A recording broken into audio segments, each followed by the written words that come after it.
కర్నూలు జిల్లా కల్లూరు మండల పరిధిలోని సల్కాపురం గ్రామంలో ప్రభుత్వ మెడికల్ కాలేజీల ప్రైవేటీకరణకు వ్యతిరేకంగా కోటి సంతకాల సేకరణ కార్యక్రమం సర్పంచ్ మద్దిలేటి ఆధ్వర్యంలో ఘనంగా నిర్వహించారు. ఈ కార్యక్రమానికి ముఖ్య అతిథిగా వైఎస్ఆర్సీపీ నంద్యాల జిల్లా అధ్యక్షుడు పాణ్యం మాజీ ఎమ్మెల్యే కాటసాని రాంభూపాల్ రెడ్డి హాజరయ్యారు.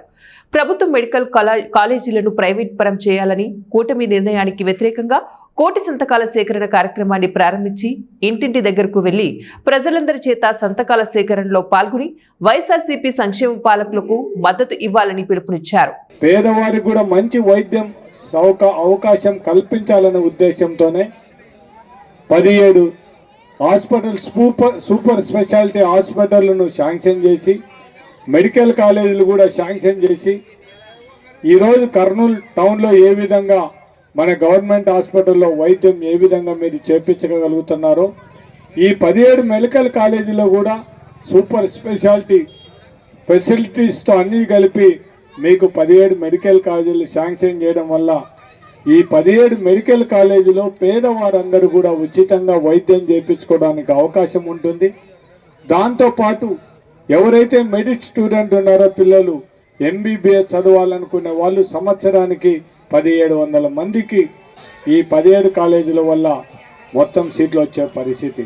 ఈ 1700 ఎంబీబీఎస్ సీట్లు కాదు, ఎండి సీట్లు కూడా మనం 5 కాలేజీలు స్టార్ట్ అయిన తర్వాత కేంద్ర ప్రభుత్వం 140 ఎండి సీట్లు కూడా శాంక్షన్ చేయడం జరిగింది. అంటే ఈ 17 మెడికల్ కాలేజీలు శాంక్షన్ అయితే మొత్తం రన్ అయితే ఎన్ని ఎండి సీట్లు వస్తాయో మీరందరూ ఒక్కసారి ఆలోచించండి. అంటే 600-700 మంది ఎండి సీట్లకు సీట్ వచ్చే పరిస్థితి. అంటే ఒక ఎండి సీటు కావాలంటే 2 కోట్ల రూపాయలు డొనేషన్ కట్టాలి. అటువంటిది లేకుండా పేద పిల్లలు కానీ మెరిట్ స్టూడెంట్లకు అందరికి కూడా ఉచితంగా ఆ సీట్ ఇచ్చే పరిస్థితి. అంటే మీరు పేదవాళ్ళు ఏ విధంగా డబ్బులు కట్టలేని వాళ్ళు ఏ విధంగా మీరు వైద్యాన్ని కోల్పోతున్నారో మీరందరూ కూడా ఒక్కసారి ఆలోచించండి.